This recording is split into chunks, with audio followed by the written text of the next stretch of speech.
Shalom, selamat pagi saudara yang dikasihi Tuhan Yesus Kristus. Selamat berjumpa kembali dalam renungan pagi dan doa pemulihan hari ini. Saya percaya saudara dalam keadaan yang sehat, tubuh yang prima dan diberkati oleh Tuhan.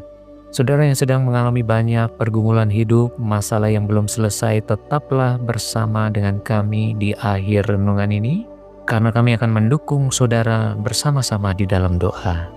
Sebelumnya mari kita bersama merenungkan firman Allah yang akan menjadi kekuatan untuk kita melangkah bersama dengan Tuhan. Mari kita berdoa. Bapa di surga, Bapa yang baik, kami mengucap syukur untuk kasih dan kemurahan-Mu. Terima kasih karena Engkau telah memelihara kami sampai hari ini Bapa. Saat ini kami rindu mendengarkan kebenaran firman-Mu. Bukalah pengertian yang baru bagi kami.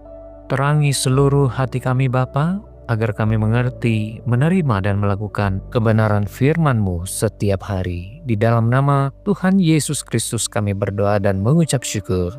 Amin. Mari saudara kita membuka ayat firman Tuhan di dalam 1 Timotius 4 ayat yang ke-8. Latihan badani terbatas gunanya, tetapi ibadah itu berguna dalam segala hal karena mengandung janji, baik untuk hidup ini maupun untuk hidup yang akan datang. Saudara yang dikasihi Tuhan, pernahkah kita melihat seorang yang begitu disiplin menjaga tubuhnya? Ia bangun pagi untuk berolahraga, kemudian menjaga pola makannya, rajin ke pusat kebugaran, dan tubuhnya kelihatan sehat, segar, dan kuat, saudaraku. Tetapi di sisi lain, kehidupan rohaninya kering, jarang beribadah, jarang berdoa, jarang membaca firman Tuhan. Dan yang akan terjadi adalah tubuhnya secara fisik kuat, tetapi jiwanya sangat lemah, saudaraku.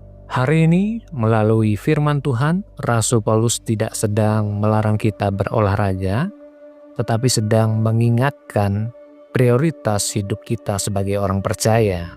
Adapun 3 poin penting yang harus kita perhatikan. Yang pertama, latihan badani itu baik tetapi terbatas.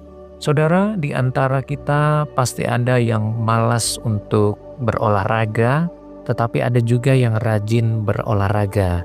Mereka lari pagi, jalan sehat, badminton, renang, dan lain sebagainya. Firman Tuhan tidak mengatakan olahraga itu salah, saudara, tetapi jelas dikatakan latihan badani ada gunanya, tetapi terbatas.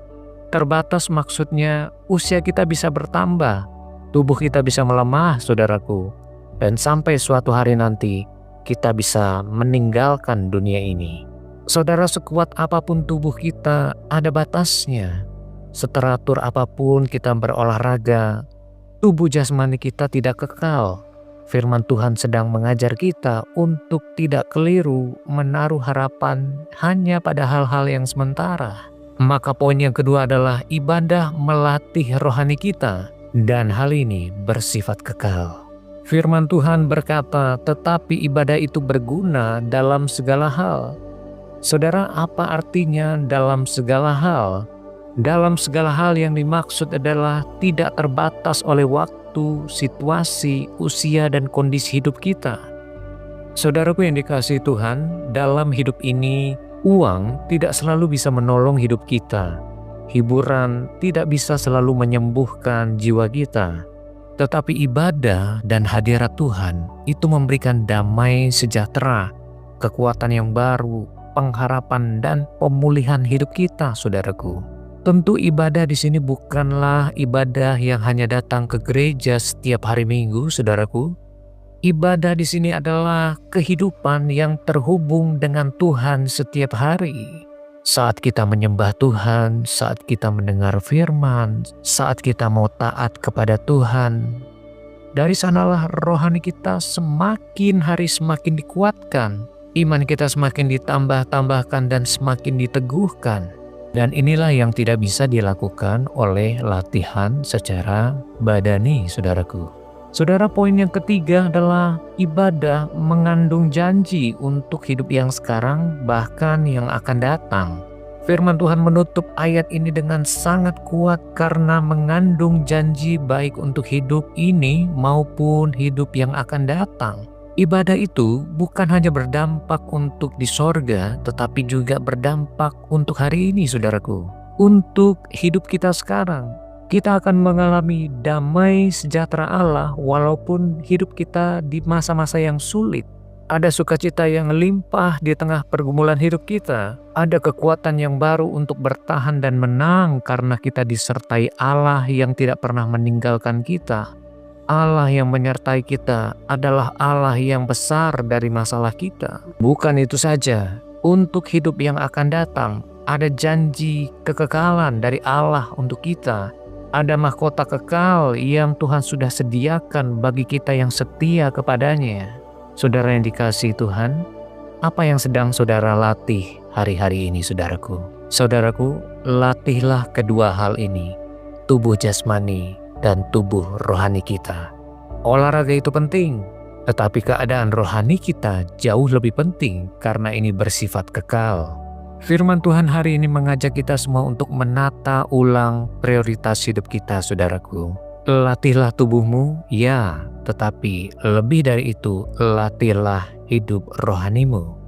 Karena jasmani ada batasnya, tetapi yang rohani bersifat kekal. Dan orang yang menjadikan Tuhan sebagai pusat ibadahnya, ia akan mengalami janji Tuhan hari ini, esok, dan sampai selama-lamanya. Mari kita datang kepada Tuhan. Bapa di sorga, kami mengucap syukur untuk firman-Mu yang telah kami dengar hari ini. Firman yang mengingatkan kami bahwa hidup kami bukan hanya tentang yang kelihatan, tetapi yang terutama tentang kehidupan rohani yang terhubung selalu dengan Engkau. Tuhan, kami menyadari bahwa seringkali kami begitu sibuk melatih tubuh kami secara jasmani, mengejar rutinitas dan aktivitas hidup kami. Namun tanpa sadar kami mengabaikan jiwa kami yang harusnya bertumbuh, mengenal Tuhan dan mengenal seluruh kehendak-Mu.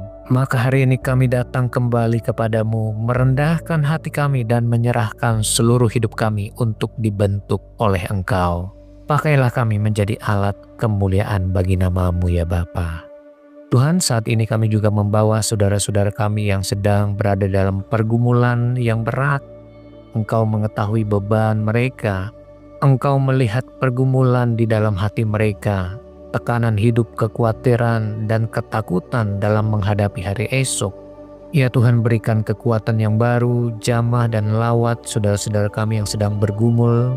Berikanlah mereka roh yang baru, pengharapan yang baru, dan kekuatan yang daripada Tuhan meneguhkan iman mereka dalam menghadapi setiap pergumulan hidup mereka. Mereka boleh mengalami kelepasan, pertolongan Tuhan, jalan keluar dari Tuhan. Dalam nama Tuhan Yesus Kristus. Kami juga berdoa bagi saudara-saudara kami yang sedang bergumul dengan sakit penyakit. Engkau Allah yang hidup, yang berkuasa menyembuhkan mereka. Kami percaya tidak ada yang mustahil bagi-Mu Tuhan. Jamahlah setiap tubuh yang lemah, pulihkanlah yang sakit, kuatkanlah yang tidak berdaya, dan berikanlah kuasa kesembuhan yang sempurna bagi mereka yang sedang mengalami sakit penyakit.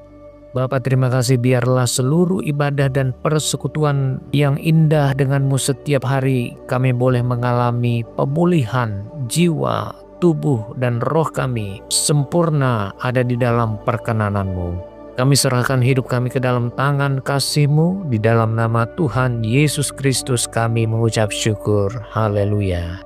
Amin. Saudara yang dikasihi Tuhan, saya percaya saudara diberkati Tuhan hari ini. Sampai jumpa di renungan dan doa pemulihan berikutnya, saudara. Tuhan Yesus memberkati kita semua dan selamat beraktivitas.